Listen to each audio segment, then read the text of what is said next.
आप सभी को मेरा नमस्कार। हम अष्टावक्र गीता के 9वें प्रकरण में हैं और तीसरा सूत्र है। इस सूत्र में अष्टावक्र जी कह रहे हैं कि यह सब अनित्य है, तीनों तापों से दूषित है, सारहीन है, निंदित है, हेय है। हे यानी तुच्छ है। ऐसा निश्चित होने पर शांति प्राप्त होती है। क्या कहना चाह रहे हैं अष्टावक्र यहाँ पे? देखिए, जो अष्टावक्र हैं वो ज्ञानी हैं, वो आत्मानंद के सुख में अवस्थित हैं। जो आत्मा नित्य है, निर्दोष है। अतः अष्टावक्र जी को ये जो अनित्य है, क्षणभंगुर है, ये सुख उन्हें प्रिय नहीं लगते, ये अच्छे नहीं लगते। सूरदास जी ने भी कहा है, जिन रसना अंबुज फल चाख्यो, क्यों करील फल खावे। यानी जिन रसना, रसना यानी जो रस लेती है, यानी जीवा। अंबुज फल चाख्यो, अंबुज यानी कमल का रस, यानी जिस जीव ने कमल का रस पी लिया हो, कमल का रस चख लिया हो, क्यों करील फल खावे। वो जीव भला क्यों, करील यानी कैर। क्या कहा? जिस जीव ने कमल के फूल का रस चख लिया हो, वो भला इस करील के फल को क्यों खाएगी। अर्थात जिस व्यक्ति ने जीवन में उच्च स्तर के सुख, शांति और आनंद का अनुभव किया है, वह व्यक्ति भला निम्न स्तर की चीजों में रुचि क्यों लेगा।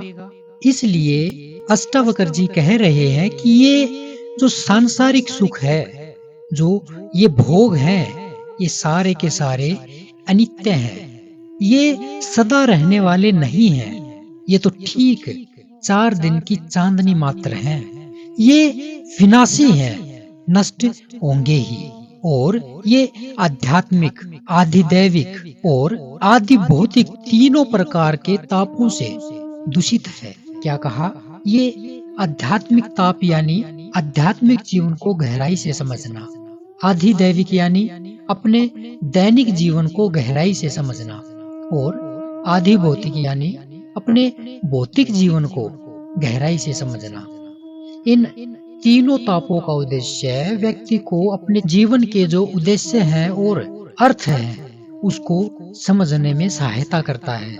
ये ताप व्यक्ति को अपने जीवन में आध्यात्मिक, दैविक और भौतिक आदि सुख और समृद्धि हैं, उनका अनुभव करने में सहायता करते हैं। इसलिए इन तीनों के बारे में, आध्यात्मिक, आदि दैविक और आदि भौतिक ताप यानी जवर, एक अलग से वीडियो बनाएंगे और वहां पे इनको विस्तार से बताएंगे।